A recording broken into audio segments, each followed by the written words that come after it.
సంయుతం సర్వలోక నమస్కృతం కౌసల్యా అజనయత్ రామం. అమ్మ కౌసల్య ఆ శ్రీరామచంద్ర ప్రభువుకి జన్మనిచ్చిందట. సర్వలక్షణ సంయుతం రాజా రామచంద్ర విష్ణోరర్థం మహాభాగం పుత్రం ఇక్ష్వాకువర్ధనం కౌసల్యా సుషుభేతేన పుత్రేణ అమిత తేజస. ఆ అమ్మ కౌసల్య చాలా బ్రహ్మాండంగా ప్రకాశించిందట ఆ పుత్రుని పక్కన చూస్తే. పుత్రేణ అమిత తేజస భరతో నామ కైకేయ్యాం జజ్ఞే సత్య పరాక్రమ సాక్షాద్ విష్ణోః చతుర్థాంశః సర్వైః సముదితో గుణః. లక్ష్మణ శత్రుఘ్నౌ సుమిత్రా అజనయత్ వీరౌ సర్వాస్త్ర కుశలౌ విష్ణోరర్థ సమన్వితౌ పుష్యే జాతస్తు భరతః మీనలగ్నే ప్రసన్నధీః సర్పే జాతౌ తు సౌమిత్రీ కుక్రీటేప్యుదితైరవౌ రాజ్ఞః పుత్రాః మహాత్మానః చత్వారో జజ్ఞిరే పృథక్. ఆ విధంగా రామలక్ష్మణ భరత శత్రుఘ్నులు జన్మించారు. పుత్రకామేష్టి యాగం చేసిన తర్వాత చైత్రశుద్ధ నవమి నాడు పునర్వసు నక్షత్రం 4వ పాదములో కర్కాటక లగ్నంలో కౌసల్యాదేవికి శ్రీరామచంద్ర ప్రభువు జన్మించాడు. సూర్య అంగారక గురు శుక్ర శని గ్రహాలన్నీ కూడా ఉన్నతమైనటువంటి స్థానాల్లో ఉన్నాయంట. బహుశా మీరందరూ మన తెలుగులో మన అదృష్టం ఏంటంటే దాస కీర్తనలు చాలా ఉన్నాయి. శ్రీరంగదాసు, నారాయణదాసు, ఇటువంటి దాసులు చాలా మంది ఉన్నారు. ఆ పంజదాసు రచించినటువంటి కీర్తనల్లో ఒకటి రాముడుద్భవించినాడు అని ఒక కీర్తన. ఎప్పుడైనా వినకపోతే ఇప్పుడు వినండి. బాలమురళీకృష్ణ గొంతులో అది తప్పకుండా వినాల్సినటువంటి కీర్తనం. అది రాముడుద్భవించినాడు రఘుకులమ్మున తామసులను దునిమి దివిజ స్తోమంబున క్షేమమునకై కోమలి కౌసల్యకు రాముడుద్భవించినాడు అని రంగదాసు కీర్తన. అలాగా రాముడుద్భవించాడు. ఆ తరువాత సత్యవంతుడైనటువంటి భరతుడు కైకేయి జన్మించాడు. తదనంతరం సకల అస్త్రశస్త్రముల యందు నేర్పరులైనటువంటి వీరులు అయిన లక్ష్మణ శత్రుఘ్నులు కూడా కవలుగా సుమిత్రకు జన్మించారు.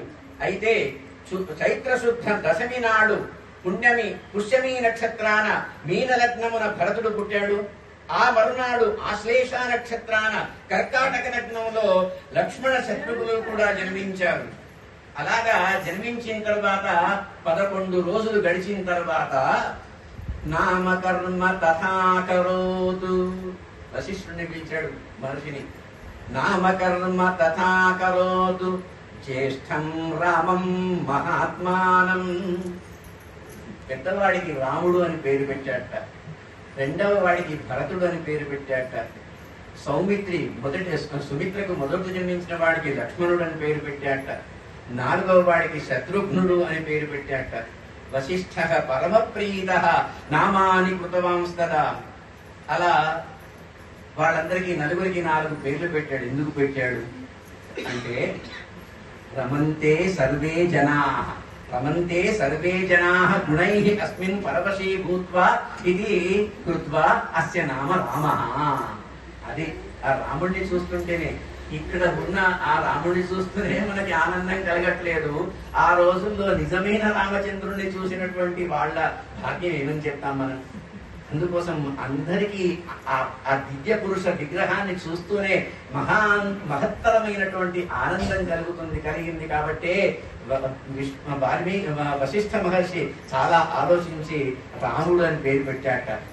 ఇంకా ఆ తర్వాత లక్ష్మీ అస్య అస్తితి లక్ష్మణ. లక్ష్మి ఎప్పుడు ఆయనతో పాటు ఉంటుంది కాబట్టి ఆయన లక్ష్మణుడు అని పేరు పెట్టాట. ఇంకా భరతుడు ఇందాకనే అనుకున్నాం, పాపం ఆయనకి రాజ్యం ఉన్నట్టే ఉంది కానీ లేదు. విభర్తీతి భరత. రాముడు లేకపోయినప్పటికీ రాజ్యాన్ని పరిపాలించాడా అంటే మరి పోనీ ఏదైనా అధికారం చూపెట్టలేదు. అంత ఓపికతో అన్నింటినీ భరించేవాడు కాబట్టి వాడికి భరతుడు అని పేరు పెట్టాట. ప్రతి విషయాన్ని భరించేటువంటి శక్తి కలవాడు కాబట్టి ఆయనకి భరతుడు అని పేరు పెట్టాట. ఇంకా శత్రుఘ్నుడు, శత్రువుని హంతీతి శత్రుఘ్న, నాలుగో వాడికి ఏ కోరికలు లేవు, ఏ కాంక్ష లేదు, ఏమీ లేదు. భరతుడు ఏమి చెప్పితే అది. భరతుడు చెప్పడం అంటూ ఏముండదు, భరతుడి వైపు చూడడమే శత్రుఘ్నుడు.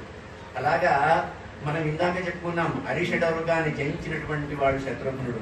అంతేకాదు, మనకి ఇందాక మీకు ఒక ఉదాహరణ చెప్పాను, ఉత్తర రామచంద్రం లాంటి మిగతా కావ్యాల్లో నాటకాల్లో శత్రుఘ్నుడు ఏ శత్రువులను సంహరించాడనేటువంటి విషయాలు చరిత్ర మనకి చాలా ఉంది. అదంతా ఇక్కడ అప్రస్తుతం. అందుకోసమే ఆయనకి శత్రుఘ్నుడు అని పేరు పెట్టాడు. శత్రువులందరినీ కూడా సులభంగా సంహరించగలిగేటువంటి శక్తుడు కాబట్టి ఆ విధంగా నామకరణం చేశాడు. ఇంకా చాలా చక్కగా నడుస్తోంది. రామ లక్ష్మణ భరత శత్రుఘ్నులు ముగ్గురు కూడా పెరుగుతున్నారు. వాళ్ళకి